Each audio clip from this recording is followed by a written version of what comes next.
This is Officer Collins. I'm at the...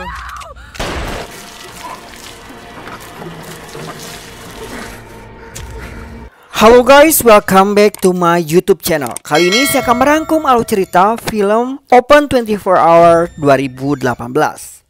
Film ini menceritakan seorang gadis bekerja di SPBU pada shift malam. Ia mendapatkan teror yang mengerikan dari sang mantan pacar psikopat pembunuh berantai yang sebelumnya dibakar hidup-hidup oleh si gadis ini. Dan kini sang mantan pacar datang untuk membalaskan dendamnya serta membantai orang-orang yang berada di sekeliling gadis ini. Sebelum melanjutkan ke alur cerita, jangan lupa klik tombol subscribe dan jangan lupa nyalakan tombol lonceng notifikasinya agar kalian tidak ketinggalan video terupdate dari saya. Tentunya mendukung channel ini agar berkembang. Tanpa berlama-lama, langsung saja check it out.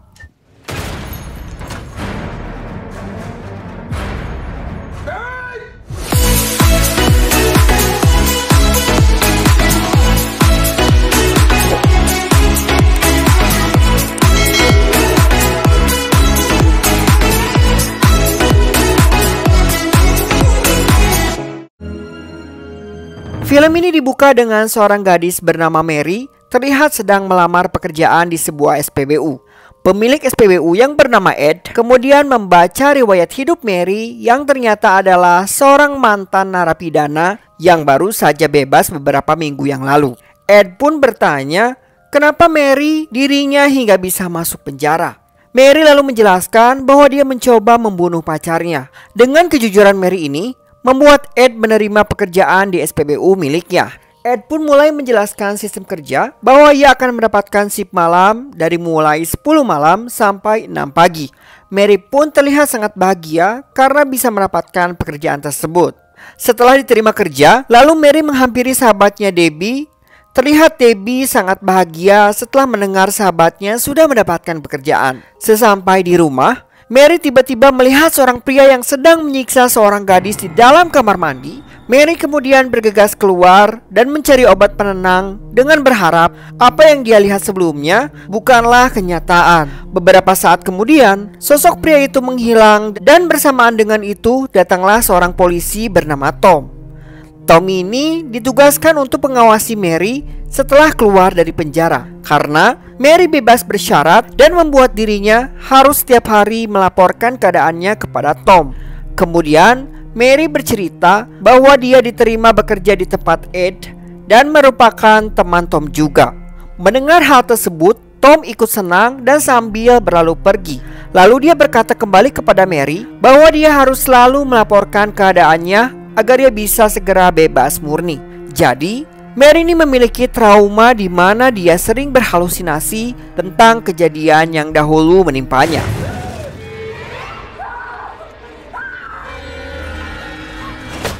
Sosok pria yang dilihat Mary sebelumnya adalah mantan pacarnya yang bernama James. Karena trauma yang begitu mendalam disebabkan oleh James, Mary diharuskan selalu minum obat penenang agar dirinya tidak berhalusinasi.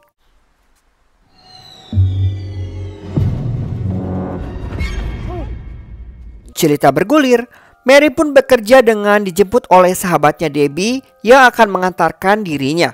Di dalam mobil, Mary lalu menyinggung tentang sebuah lagu yang dahulu sering diputar oleh kekasihnya. Jadi, sang mantan pacar bernama James adalah seorang psikopat pembunuh berantai dan di setiap akan memulai aksinya, James akan menelpon Mary sambil memutar lagu kepada dirinya. Dan mereka pun sampai di SPBU tempat Mary akan bekerja. Di dalam SPBU terdapat seorang pria bernama Bobby yang merupakan rekan kerjanya. Bobby pun mengajari Mary bagaimana bekerja sebagai seorang kasir. Lalu Debbie berpamitan untuk pulang dan akan menjemput Mary di pagi nanti. Setelah sampai di dalam mobil, terlihat sosok misterius yang menghampiri Debbie dan membawa palu. Sosok misterius itu memukul kepala Debbie dan menyeret keluar dari dalam mobil. Di sisi lain, Mary yang sudah bekerja, ia pun mengangkat telepon tersebut dan terdengar suara wanita yang bertanya toko miliknya buka sampai jam berapa. Setelah menjawab, telepon itu lalu putus. Dan telepon itu berbunyi kembali. Lagi-lagi terdengar suara yang sama dari si wanita ketika diangkat. Setelah menutup telepon untuk kedua kalinya, Mary dikagetkan kembali suara telepon.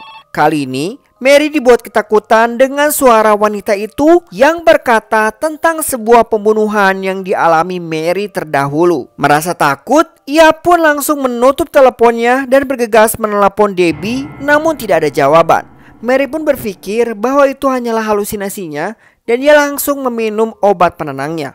Tak lama kemudian, datang sebuah truk untuk mengisi bahan bakar. Seorang pria masuk ke dalam toko kemudian berusaha untuk menggoda Mary.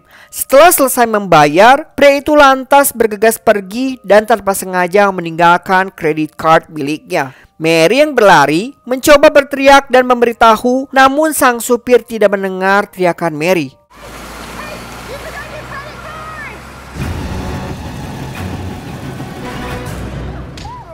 Bobby datang ke toko karena diminta Ed untuk melihat keadaan Mary yang baru hari pertama kerja. Dan Bobby pun ternyata diberitahu oleh Ed tentang masa lalu Mary yang pernah dipenjara. Mary lalu bercerita tentang masa lalunya, di mana dia berusaha untuk membunuh pacarnya karena sang mantan pacar bernama James adalah pembunuh berantai dengan dijuluki psikopat yang sangat sadis karena telah menyekap 35 wanita dengan dibunuh secara keji.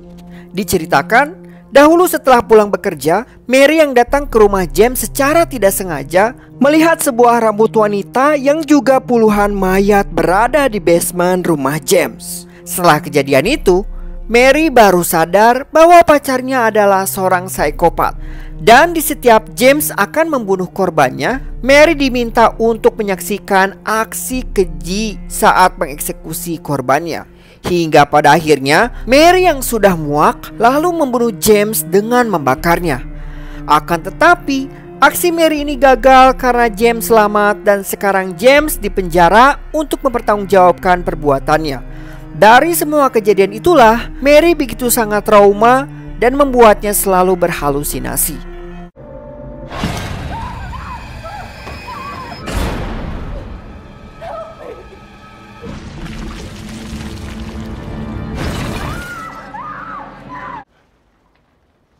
Setelah mendengar cerita dari Mary, Bobby pun berpamit pulang dan akan memberitahu Ed bahwa Mary baik-baik saja.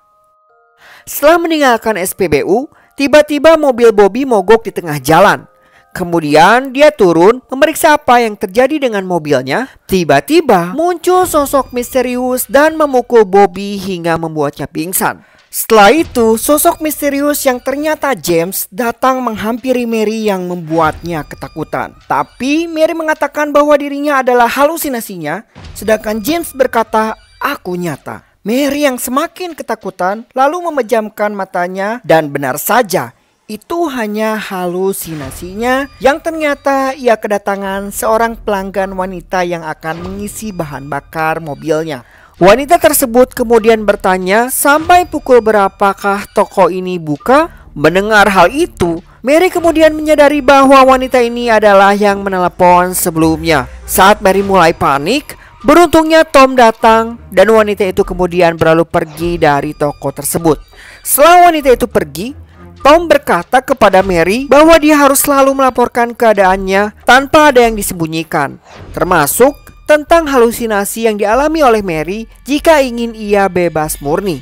Setelah Tom pergi, kemudian Mary melihat mobil Debbie dari CCTV tepat terparkir di depan SPBU. Ia pun keluar dan betapa kagetnya Mary melihat tulisan dengan menggunakan darah di depan kacanya. Melihat itu, Mary bergegas masuk ke dalam toko kembali dan berusaha menelpon Tom, namun tidak bisa tersambung. Saat Mary akan menelpon polisi, secara tiba-tiba mobil Debbie tiba-tiba menghilang. Tak lama kemudian, Mary mendengar suara aneh dari ruang belakang toko. Setelah diperiksa, ia pun terkejut melihat Debbie dan Bobby dengan keadaan terikat di kursi. Mary yang panik bergegas menelepon polisi. Si pelanggan wanita sebelumnya kembali ke dalam toko. Lantas, sang wanita mulai melukai tangan Mary dengan sebilah pisau. Dan ternyata wanita tersebut adalah ibu salah satu dari korban yang dibunuh oleh James terdahulu. Karena hal itu, wanita ini dendam dan kemudian berusaha untuk membunuh Mary. Mereka pun berkelahi dan untung saja Tom datang dan menembak wanita itu hingga tewas. Setelah menenangkan Mary, Tom menceritakan bahwa telah terjadi kekacauan di penjara yang membuat James melarikan diri. Tak lama kemudian, James muncul dan langsung menghantam Tom dengan palu sampai pingsan. Singkat cerita, saat Mary mulai tersadar, ia mendapati dirinya diikat bersama Debbie, Tom, dan Bobby. James kemudian muncul dan mulai mengeksekusi satu persatu dari mereka dan meminta Mary untuk menyaksikan aksinya seperti dahulu. Dimulai dari Tom yang kepalanya dihantam dengan palu yang membuatnya seketika tewas. Setelah itu, Debbie yang kepalanya didekap plastik sehingga tewas karena tidak bisa bernapas. Saat ingin membunuh Bobby, tiba-tiba terdengar suara mobil yang datang. Ternyata itu adalah supir truk yang sebelumnya tertinggal kartu kreditnya. Melihat keadaan toko yang sepi, si pria memeriksa ke dalam toko dan melihat noda darah di lantai. Merasa curiga, ia pun mencoba menelpon polisi. Namun tiba-tiba James datang yang langsung menghantam kepalanya tersebut dengan palu. Secara bersamaan, Mary dan Bobby berhasil melepaskan ikatan mereka. Kemudian mereka mengambil sebuah shotgun dan akan menembak James saat masuk ke ruangan ini. Mereka pun lantas menembak James. Akan tetapi itu bukan James melainkan si supir truk. Karena salah sasaran dan James pun menghilang seketika. Saat mereka mulai mencari James, tiba-tiba listrik mati yang membuat ruangan ini gelap gulita. James pun muncul dan menyerang Bobby hingga tewas seketika. Tak lama kemudian, datanglah seorang polisi karena menerima laporan dari supir truk sebelumnya. Mary bergegas keluar dan meminta pertolongan kepada polisi tersebut. Saat mereka akan pergi dari SPBU, kepala sang polisi ditembak James hingga tewas. Mary yang sangat ketakutan kemudian keluar dari mobil dan berlari sekuat tenaga untuk menyelamatkan diri.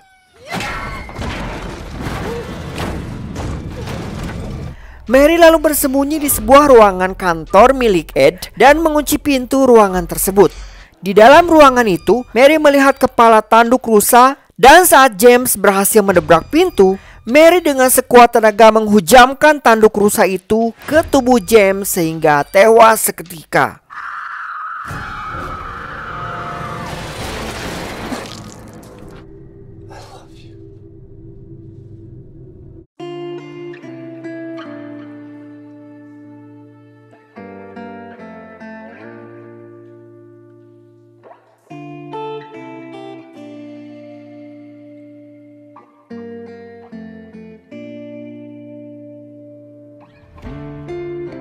Di keesokan hari, saat Mary terbangun, ia melihat tubuh James sudah menghilang. Mary pun lalu berjalan keluar dengan terlihat ruang toko yang begitu sangat berantakan. Beberapa minggu kemudian, terlihat Mary sudah bekerja di sebuah salon dan kemudian ia terkejut karena melihat sosok James berada di pantulan cermin. James pun menghilang dan film ini pun selesai. Teman-teman, ending film ini sangat menarik sehingga membuat kita sebagai penonton menjadi dua kubu dan menjadi bertanya-tanya. Yang pertama, apakah wujud James itu nyata dan benar-benar ia telah tewas? Mengingat James kehilangan banyak darah saat jantungnya ditusuk oleh Mary dengan tanduk rusa sebelumnya. Tetapi di ending scene jasad James menghilang dan selamat. Dan yang kedua, apakah semua pembunuhan ini dilakukan oleh Mary sendiri karena Mary yang sering berhalusinasi? Banyak juga yang berspekulasi, kemungkinan besar semua kejadian dilakukan oleh Mary sendiri karena trauma yang begitu mendalam di masa lalunya. Dan apakah kalian di kubu yang mana? Silahkan tulis di kolom komentar ya. Bagi teman-teman yang mau request video yang mau saya review, silahkan tulis di kolom komen. Thank you for watching. See you next time. Wassalam.